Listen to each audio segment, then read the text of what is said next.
Berbuat baik dikomentari, berbuat jahat apalagi dikritik habis-habisan. Jadi mesti gimana dong? Kok semuanya salah terus? Sahabat, pernah nggak kamu merasa apapun yang kamu lakukan selalu saja ada orang yang mengomentari? Kamu berbuat baik dikritik, kamu berbuat buruk lebih banyak lagi komentar yang muncul. Kenapa sih orang suka banget mengomentari orang lain? Ini adalah pertanyaan yang sering kita temui dalam perjalanan hidup kita. Dan jawabannya mungkin lebih dalam dari apa yang kita bayangkan. Yuk kita bahas di video ini. Selamat datang sahabat di channel Sukses Bahagia bersama Lesmana. Bayangkan hidup kita sebagai sebuah teater besar. Kita semua adalah aktor yang berusaha memainkan peran terbaik di panggung kehidupan. Setiap kali kita melakukan sesuatu, baik itu hal baik atau buruk, penonton di luar panggung siap memberikan ulasan. Tidak peduli seberapa bagus penampilan kita, ulasan akan selalu ada. Dalam dunia teater, komentar penonton adalah bagian dari pertunjukan. Dan begitu juga dalam hidup, kita tidak bisa menghindari ulasan. Tetapi, kita bisa memilih bagaimana kita meresponnya. Sahabat, sebenarnya inti dari fenomena ini adalah bahwa komentar dari orang lain seringkali mencerminkan pandangan dan pengalaman mereka sendiri.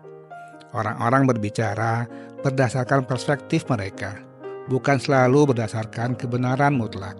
Kadang-kadang, kritik bisa menjadi cermin yang memperlihatkan kekurangan atau ketidakpuasan dalam diri mereka sendiri. Mengapa begitu penting untuk memahami hal ini?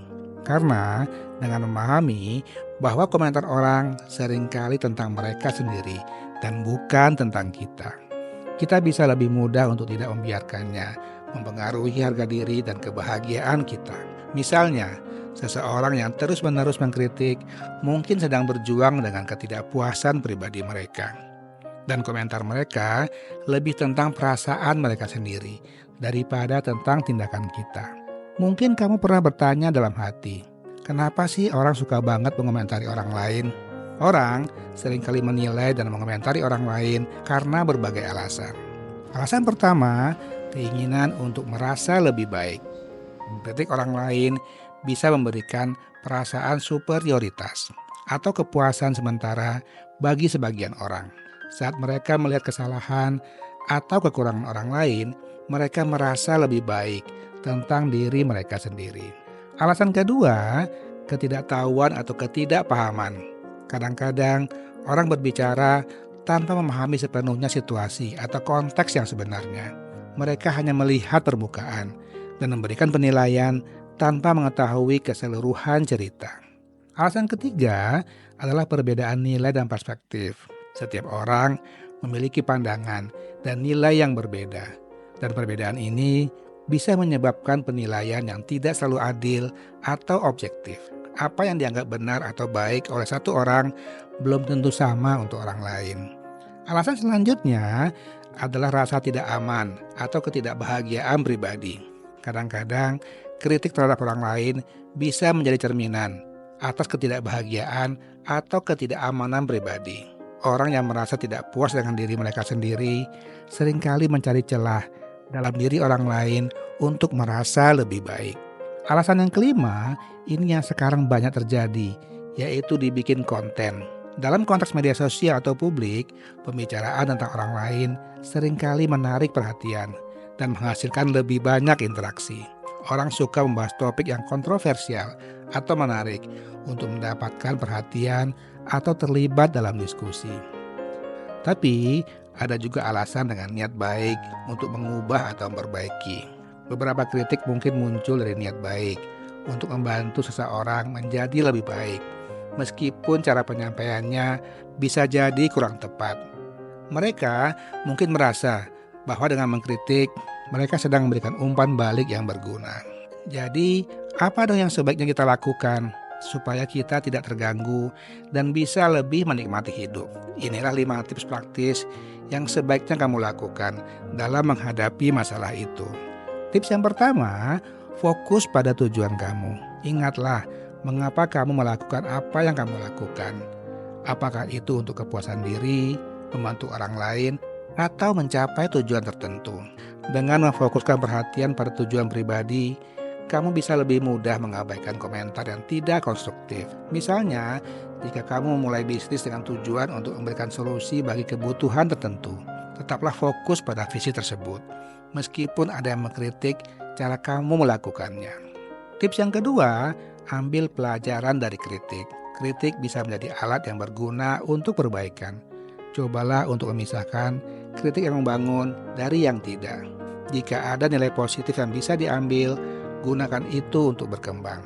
Contohnya, jika seorang teman memberikan kritik tentang cara kamu berkomunikasi, pertimbangkan apakah ada aspek yang bisa kamu perbaiki untuk komunikasi yang lebih efektif. Kemudian, tips yang ketiga, jaga kesehatan mental kamu. Ini hal yang sangat penting. Jangan biarkan komentar negatif mempengaruhi kesehatan mental kamu. Luangkan waktu untuk diri sendiri.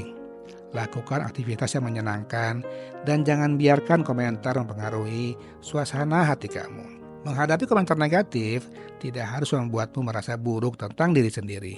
Luangkan waktu untuk melakukan hal-hal yang membuatmu bahagia dan merasa nyaman. Selanjutnya, tips yang keempat, berlatih empati. Ingatlah bahwa setiap orang memiliki latar belakang dan pengalaman yang berbeda.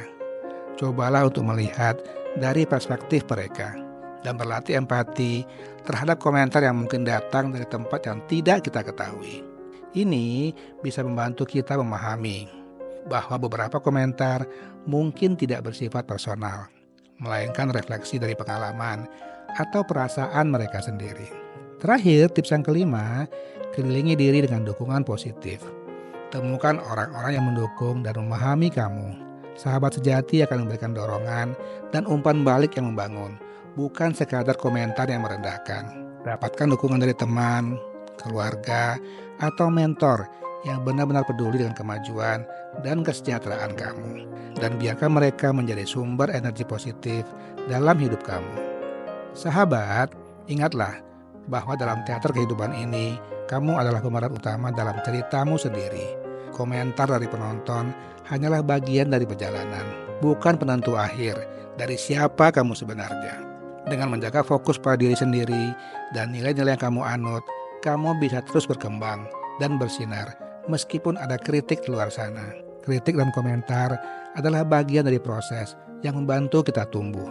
Jangan biarkan komentar negatif mengaburkan pandanganmu tentang siapa dirimu yang sebenarnya. Kamu memiliki kekuatan untuk menentukan bagaimana kamu merespon dan berkembang dari setiap pengalaman. Tetaplah berusaha menjadi versi terbaik dari diri kamu dan teruslah maju dengan keyakinan. Seperti kata pepatah, apa yang orang katakan tentang kamu tidak mendefinisikan siapa kamu. Yang mendefinisikan siapa kamu adalah bagaimana kamu meresponnya. Terima kasih sahabat telah menonton video ini. Semoga bermanfaat. Jangan lupa untuk subscribe, like, dan komen. Sampai jumpa di video-video berikutnya. Salam sukses dan bahagia.